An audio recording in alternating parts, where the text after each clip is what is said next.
itu ya? Betul.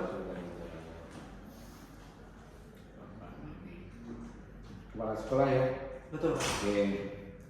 Baik, Saiful selama ini punya aktivitas gimana? Alhamdulillah saya mengelola sekolah tingkat SMP SMA, kemudian mengajar di kampus, kelas karyawan Sabtu Minggu, kemudian menjadi konsultan di lembaga bimbel swasta. Konsultan ya. Oke, nah sekarang ini deh kita langsung ke kita. Betul. Nanti bahwa untuk SMA Irama ini kita sistemnya adalah boarding. Kemudian yang berikutnya boarding pun kita juga punya kondisi sedikit berbeda dengan yang lain. Dalam artian diterima siswanya yang putra saja. Oke, saya akan mulai dari di sini dulu. Bagaimana strategi Bapak sebagai seorang leader supaya kehidupan di asrama itu dan kehidupan ya sosial kita di SMA ini akan berjalan dengan baik dan normal. Seperti misalkan kejadian penyimpangan LGBT itu tidak terjadi. Apa strateginya? Ya. Yang pertama Pak, bahwa potensi kita ini harus diselesaikan di internal dulu. Guru harus memiliki pemahaman yang sama terkait dengan permasalahan yang bisa jadi muncul pada anak-anak, diberikan edukasi terkait tidak hanya masalah penyimpangan seks tapi juga masalah bullying, masalah kemandirian siswa, adaptasi siswa, semua harus memiliki pemahaman yang sama. Termasuk juga bagaimana prosedural dalam penanganan kalau terjadi sesuatu. Alhamdulillah di sekolah ini punya guru BK, dan guru BK ini punya tugas fungsi yang lebih jelas untuk bisa memberikan upaya penanganan, pencegahan dan penanganan preventif dan kuratif. Gitu. Preventifnya guru BK diberdayakan untuk mengelola semua informasi berkaitan dengan siswa, masukan asal dan seterusnya. Kemudian merancang program dengan lintas sektor begitu dengan guru PAI dengan yang lain. Dibuat sebagai leader memang pada tahap pelaksana adalah guru BK. Leader punya tanggung jawab untuk menciptakan sistem yang baik, mensupport sistem yang baik kepada guru BK agar perencanaan ini bisa terlaksana dengan baik. Dalam posisi saya support system karena 4 jenis itu yang paling pertama adalah layanan sistem yang dijamin oleh seorang kepala sekolah. Kalau itu sudah selesai, nampaknya nanti delivery ke anak juga akan mudah. Guru sudah paham, guru BK menjalankan fungsi dengan baik, kepala sekolah memonitoring juga dengan baik. Siswa yang datang mungkin awalnya pasti ada kemungkinan dinamika adaptasi seperti biasa. 3 bulan pertama siap aja mental begitu semua. Tapi dalam proses itu guru BK dan kita semua melakukan edukasi, pencegahan, pengenalan, pencegahan, penanganan dan semua secara komprehensif. Sehingga pendekatan spiritualnya ada di sana, guru agama bisa masuk, pendekatan sosial juga ada, begitu. Melibatkan semua aspek. Yang berikutnya, ini kan upaya untuk supaya itu tidak terjadi. Sekarang kita if kan boleh kan ada ya insya Allah itu enggak lah kan seumpamanya ada kondisi di mana kita mendapatkan ada anak-anak yang namanya sih terkena melakukan yang penyimpangan seperti itu apa yang strategi yang Bapak atau investigasi yang kayak apa untuk menyelesaikan masalah ini sesegera bisa saja. Iya, segera. Padahal saya pernah menangani itu Pak waktu di SMA. Cuma memang lesbian. Iya. Kita hanya bisa memastikan apakah memang demikian atau tidak. Itu harus divalidasi semua data. Memang apakah ini sekedar isu atau memang terjadi. Betul. Kemudian jika sudah, maka lakukan asesmen. Asesmen yang dilakukan oleh guru BK yang punya kapasitas itu. Kalau asesmennya sudah dirasa guru BK tidak mampu, maka langsung dialihkan ke referral kepada psikolog. Di sana biasanya psikolog langsung memunculkan rekomendasi apakah memang ada kecenderungan atau tidak, sehingga tidak bermain asumsi anak ini begini lagi. Kalau memang pun terjadi, maka otomatis harus segera ditangani oleh yang di dalam prosesnya psikolog, bahkan dilibatkan juga orang tua. Nah, proses komunikasi tidak boleh berhenti. Biasanya memang rekomendasi dari psikolog akan muncul apakah anak ini memang sudah berat atau bisa ditangani dalam pihak sekolah. Kalau ditangani dari sekolah, lingkungan bisa jadi dikondisikan. Tapi kalau sudah berat, akan ada rekomendasi untuk diberikan kesempatan untuk pendidikan dulu, rehabilitasi tanpa dikeluarkan. dengan jaminan bahwa pada saat rehabilitasi sudah sembuh kemudian kembali lagi. Tentu saja pada saat keluar hak pembelajaran tetap dimiliki. Oke. F lagi. Terjadi kehilangan atau ada pencurian. Kita katakan besar kalau konteks ya mestinya tidak ada tapi ada. Kita katakan besar tentu tidak hanya sekali dalam konteks bisa kita yakinkan betul ini adalah memang hilang, bukan lupa naruh ini, paham ya? Jadi maksud saya memang kita yakini ada. Dari situ muncullah ada terduga atau ada asumsi, si gitu ya. Tapi lagi-lagi ini adalah masih terduga. Lagi-lagi pertanyaannya sederhana, karena sebagai seorang leader itu yang ditanya itu harus strateginya gitu kan, mau saya berbelit-belit gitu kan. Nah, Pak Nanggi kira-kira gimana cara Bapak supaya bisa menangkap orang itu gimana? Di terduga itu dipanggil saja Pak, yang terduga Setelah dipanggil gimana? Setelah dipanggil di apa namanya tentu ini terduga ini berdasarkan asumsi apa? Ya, itu ya, harus komprehensif barangkali. Ya, Tidak serta-merta langsung dipanggil. Otomatis kita harus tahu terduga memang ada indikasi, atau ada ciri-ciri atau ada bukti menunjuk ke sana. Ya. Kalau sudah otomatis ada pemanggilan. Tapi memang pemanggilan supaya mungkin saya merekomendasi langsung pada kepala sekolah. Lagi-lagi memang harus dioptimalkan pada guru BK karena posisinya adalah pada taraf tertentu guru BK ini punya peran yang sangat dominan utama dalam pendekatan sosial, emosional, pribadi. Guru kepala sekolah kan bisa jadi kalau siswa itu melihat kepala sekolah kan takut lah ya. bukan langsung dipanggil dengan posisi saya memanggil, tapi memang dengan guru BK karena keterbukaan informasi yang dibutuhkan adalah keterbukaan yang harus disampaikan oleh peserta didik, dan itu tidak mungkin muncul kalau mereka sudah takut pada kepala sekolah otomatis oleh guru BK yang punya kapasitas itu. Kalau ternyata sudah disintegrasi bisa lakukan konseling. Kalau memang ternyata kasusnya tidak sampai kleptomania misalkan atau mencurikan kesenangan, masih bisa ditangani, bisa secara internal. Tapi kalau sudah kleptomania harus ada penanganan psikologi lebih lanjut. Oke, next. Bagaimana cara Bapak untuk mengkondisikan atau bahwa pembina asrama itu bisa optimal betul untuk menciptakan sosial di asrama tentunya, karena siswa kita kan 24 jam pendidikan. Nah, saya bilang bagaimana strategi Pak Nanggi sebagai seorang leader untuk mengkondisikan supaya pembina asrama itu mampu untuk menciptakan lingkungan yang happy-nya yang nyaman, meskipun ya suntuk karena yang dilihatnya hanya sejenis misalkan, ataupun juga supaya pembina asrama itu juga humble dan segani karena dalam konteks bisa menjadi teman bagi anak-anak. Gimana Pak? Ya Pak, dari semua hal yang harus dilakukan oleh pemimpin kepada katakanlah staf begitu pada pembina asrama adalah memenuhi kebutuhan dasar mereka Pak.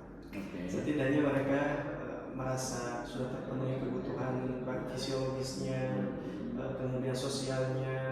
Kalau menggunakan teori Abraham Maslow, dasarnya harus makannya harus terjamin, kesejahteraan terjamin, yang ditinggalkan orang juga harus dia pernah gitu. Ya kalau berbicara Abraham kita memang gitu dong. Tapi kalau mau ikut dulu kan kesuwen. Jadi pada masanya Pak memang pembinaan asrama harus selesai dengan dirinya. Secara kebutuhan dia tuh nggak mikirin apa-apa. Saya melihat Aramba ini sudah punya potensi melakukan itu karena kesejahteraan sudah aman dan seterusnya. Kemudian ada kebutuhan yang harus dipenuhi, masalah pengetahuan. Otomatis pemahaman wali santri terhadap peserta didik harus dibekali. Bagaimana mengetahui karakteristik anak seperti ini terus diberikan pembinaan. Ini bisa dengan guru BK, dengan saya pribadi bisa begitu. Jadi semua aspek berkaitan dengan kebutuhan fisiologis, kemudian mental terpenuhi, insya Allah, dan tupoksinya jelas dari pimpinan. SOP-nya ada, kalau perlu dibuatkan, mereka nggak akan hilang arah untuk bisa mendidik. Bisa berbuat terus. Next kita akan sedikit bergeser. Pak Nanggi, bahwa saya sampaikan dan saya memang kita biasa untuk menjadi sekolah yang baik, yang punya prestasi akademik yang bagus, ini Islamnya juga kuat. Oke, langsung saja saya tembak.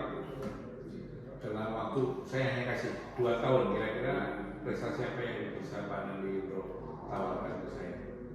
2 tahun Pak? 2 tahun. Berarti melulus? Belum, baru ini 2 tahun udah ambil. Baik, satu Pak, kita punya modal besar. Apa itu?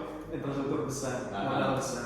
Sister school harus study exchange ke lembaga atau sekolah luar, dalam dan seterusnya disiapkan. Infrastruktur sudah ada, guru berkualitas, siswa berkualitas bisa. Kemudian prestasi tingkat jenjang OSN kita ikut, tentu saja mudah-mudahan. Sebenarnya saya tulis loh ini masalahnya. Saya tulis loh ini. 2 tahun ya kan gitu kan. 2 tahun apa prestasinya tadi? 2 tahun pertama mungkin belum juara. Ya. Mungkin kita ikutkan semua fasilitas yang diberikan oleh dinas pendidikan, kita ikutkan. Ekstrakurikuler, intrakurikuler, semua lomba-lomba, ekskul, kemudian bacaan Al-Quran, syekh diundang datang ke sini. Wah banyak lah insya Allah, mudah-mudahan Pak. Jadi bisa 2 tahun ini bisa mereka siap. Belum itu kan saya masih berbicara berapa tahun. Langsung saya tembak tuh 3 tahun atau angkatan pertama saya minta 90% masuk perguruan tinggi negeri Papua atau perguruan tinggi. Siap Pak? Terlalu rendah ya Pak, saya 100% sih. Wah, apa jaminan ente dengan Pak? Ini Pak, selama saya menjadi konsultan, permasalahan memilih PTN itu bukan kepada aspek nilai saja, tetapi aspek mental mereka untuk menerima diri dalam pencapaian mereka. Sehingga pada saat siswa memilih sekolah atau perguruan tinggi itu, egonya dengan ego orang tua ini perlu dikendalikan Pak. Jadi orang tuanya ingin ke ITB, anaknya kemampuannya di PTN tertentu, misalkan di daerah. Nah ini kadang suka membuat ini. Tapi kalau semuanya bisa menurunkan ego, 100% ke PTN bisa. Artinya kalau anak itu memang mampunya di PTN kelas apa saya menyebutkan kelas 3 misalnya, maka kalau memang bisa ke sana ya pilih itu Pak. Jadi sebetulnya masalah diskusi saja dengan orang tua. Cuma memang karena orang tua dengan siswa perlu edukasi lebih lanjut sih, memang ini perlu ada edukasi terus apalagi menyekolahkan di Ar-Rahma dengan biaya 50 juta masuk Pak SPP. Pasti ekspektasinya tinggi Pak. Ya mudah-mudahan sih di dalam prosesnya 100% mudah bisa dalam posisi. Makanya saya minta 91 enggak, kalau nggak sanggup udah 2 coret aja. Oke, sekarang kita kan bicara kesanggupan tuh. Nah, saya sih tidak mau terlebih itu hanya saya berdoa. Saya ingin tahu strateginya apa. Dasarnya ini Pak, kelas 10 ini harus kuat. Bagaimana harus kuat? Literasi matematika, numerasi, bahasa Indonesia, bahasa Inggris yang diujikan di UTBK itu harus kuat. Artinya penjagaan kualitas pembelajaran di kelas 11 ini, di kelas 10 ini harus benar-benar terjaga. Meskipun memang lulusnya dari SMP. Di kelas 10 tentu ini memang melibatkan lintas guru BK memberikan informasi secara lebih menyeluruh tentang PTN, potensi anak ada di mana, kemampuan seperti apa, perkembangan ditinjau terus menerus. Bahkan kalau katakanlah nanti ada IPA atau kurikulum mereka paket-paketannya semua dikelola dengan baik dan progresnya itu harus diketahui. Di kelas 10, kelas 11 naik, nah mulai menjalankan disebut dengan bisa dengan tryout. Dengan tryout, tapi mungkin diinisiasikan di kelas 12. Tryout bisa secara mandiri, secara melibatkan orang pihak luar, tapi berdasarkan analisis kebutuhan. Kalau kelas 10, kelas 12 memang jumlah mapel sangat banyak, ada beban administrasi banyak, kemudian tuntutan ini itu juga banyak, maka upaya menjadi kerjasama dengan pihak lain bisa, apakah dengan MIC kembali atau dengan pihak yang memang dirasa itu dibutuhkan. Sehingga analisis yang mendalam itu nanti mengambil keputusan ini anak akan dikelola mengenai tryout-nya, pembekalan tentang persiapan PTN-nya perlukah dengan orang lain atau perlu dengan itu. Ya langsung lagi. Saya masih bertugas dulu. Tadi strategi sudah, tapi agak saya kerucutkan lagi. Bapak tadi sudah sanggup 90%, bahkan 100 pun ya well saja gitu kan. Strateginya saya sebutkan. Sekarang saya patok nih. Saya minta bahwa SMA ITB Ar-Rahma ini dalam konteks untuk meraih itu semua tidak boleh kerjasama dengan bimbel. Sanggup? Tidak boleh kerjasama dengan bimbel. Tidak jadi masalah. Oke. Tidak jadi masalah. Kenapa? Dengan posisi yayasan semua memberikan support, dalam Oke. posisi support tidak melibatkan orang lain, tetapi peningkatan kapasitas guru. Kalaupun harus ada jam tambahan, maka silakan berikan jam tambahan. Tapi memang ada konsekuensi dengan target yang harus diturunkan bisa jadi. Mungkin hafalan Quran target 5 juz, ya wayangnya bisa jadi 5 juz karena ada jam tambahan yang harus dioptimalkan. Jadi masalah pengendalian tension. Oke. Nah sekarang ini, bahwa dalam konteks accountability accessibility yang saya maksud adalah bahwa semua kemampuan SDM kita itu harus dioptimalkan. Kita kerjasamanya dalam konteks untuk trade off yang boleh. Trade kita memang harus ambil sebagai dan kita ya sebagai benchmark kita itu harus. Tapi dalam hal pengajaran persiapan semuanya memang kami tidak. Supaya apa? Sebenarnya saya ketika saya setuju bahwa yang mulai dari kelas 10 lah itu harus sudah kita dan itu harus gurunya pun kita maksimalkan. Oke, sekarang saya akan bergeser ke yang satu. Sebagai seorang leader tentu Bapak harus memikirkan semua, termasuk di dalamnya di sini Bapak harus memikir yang namanya anggaran belanja apalagi anggaran. Yang pertanyaannya adalah bagaimana strategi Bapak untuk menyusun anggaran ini, dan anggaran ini pada akhirnya juga bisa di-ACC atau disetujui oleh yayasan. Oke, silakan. Pertama, analisis potensi pemasukan Pak. SPP, uang tahunan, PPDB, potensi dari donatur, tetap, kemudian potensi dari bantuan pemerintah, POP, BOS atau PIP ataupun bentuknya yang nanti. Kalau sudah terkumpul misalkan dalam angka tertentu, maka analisis kebutuhan di internal di lembaga, apa yang menjadi kebutuhan prioritas, apa yang tidak prioritas, mana penting, mana yang urgent, mana yang penting, yang urgent dan penting, mana yang bisa dinanti.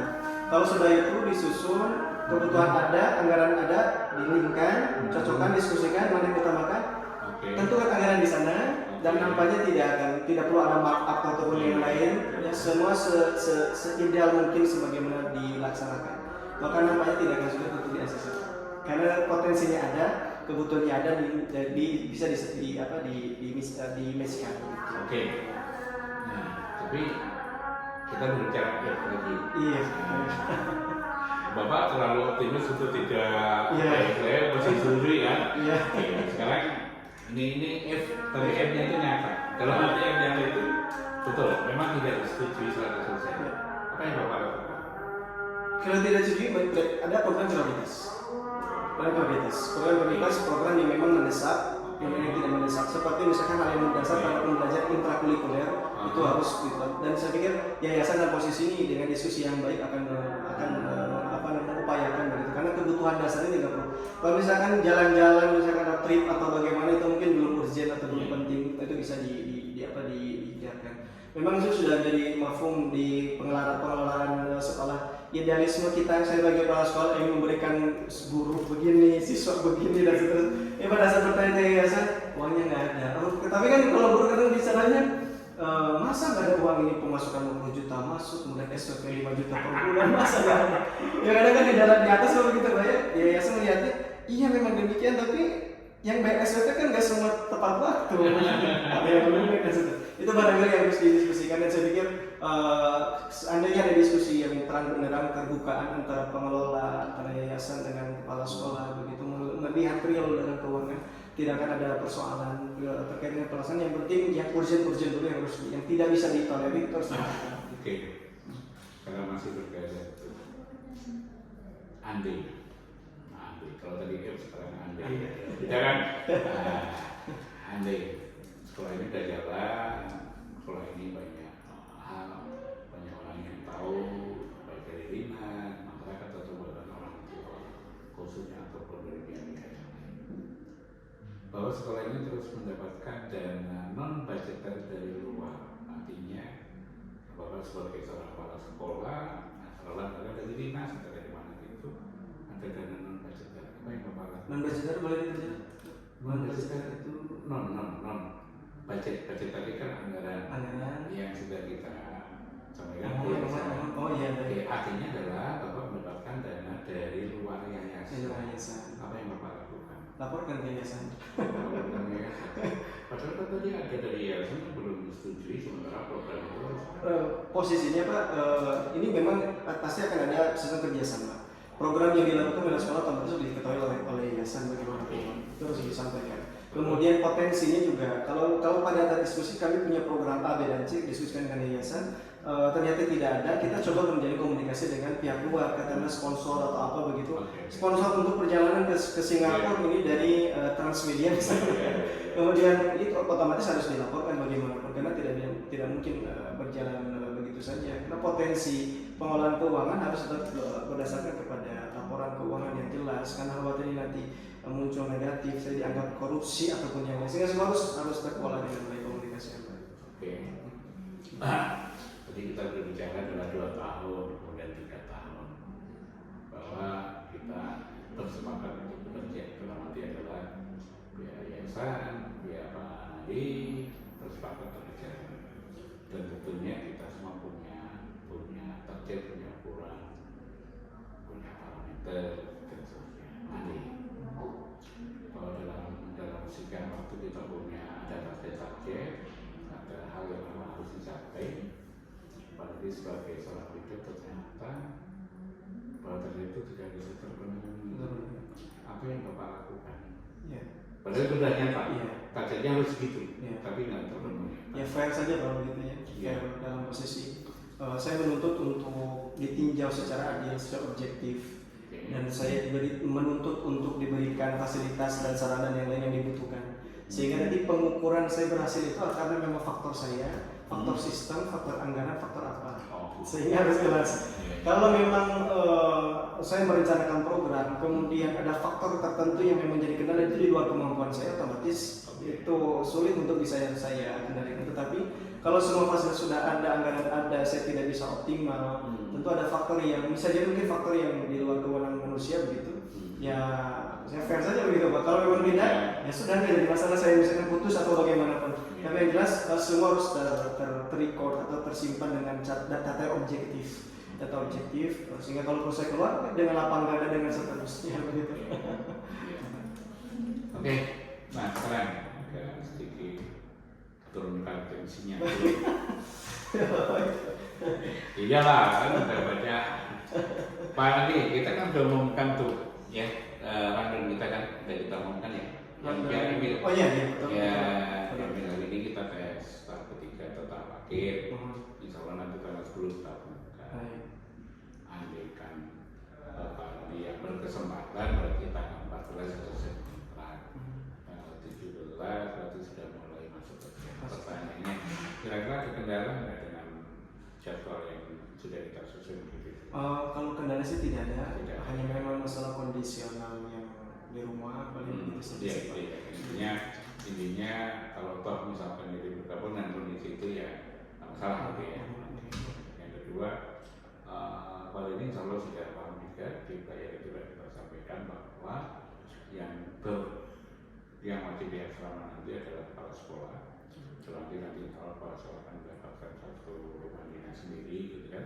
Kemudian juga dari pembina asrama dan juga guru putra yang belum berkeluarga gitu ya. Jadi itu yang perlu saya berikan dulu dia nanti. Kemudian yang berikutnya kemarin bahwa kita sampaikan di tahun pertama itu masa percobaan dan itu mendapatkan gajinya 80% gitu ya. Tapi insya Allah kemarin sudah kita diskusikan 80% itu hanya kita sampai di bulan Juni ini aja, jadi tidak harus sampai 1 tahun. Sehingga nanti bulan Juni mulai tanah jalan baru ya insya Allah sudah berada di angka 100%. Itu hal yang perlu saya sampaikan biar fair saja. Sehingga nanti andaikan kita bersepakat dan jadi bergabung, saya menganggap itu sudah tidak ada hal yang jadi ya gitu kan. Jadi seperti itu. Oke, dari saya begitu. Ada pertanyaan Pak? Kalau mohon maaf izin Pak, kalau terkait dengan rumah dinas itu lokasinya di sini. Kalau yang itu nanti aja. Betul, yang penting insya Allah dari yayasan sudah mengoperasikannya. Tapi pertimbangannya nggak usah ini. Oke, ya. Baik, mohon terima kasih dari saya cukup. Ya, terima kasih ya, cukup ya. Terima kasih Pak Nadi ya. Monggo untuk yang berikutnya kalau belum, yang wawancara ada yang belum. Alhamdulillah sudah semua wawancara untuk yayasan tadi sudah dengan Pak Arif, dengan Ibu, dengan Bapak juga sudah. Oke. Ya dengan ini wawancara kakak. Oh, dua lagi Pak. Oh, ke atas ya berarti ya. Oke, Terima kasih Bapak. Ya, terima kasih. Assalamualaikum.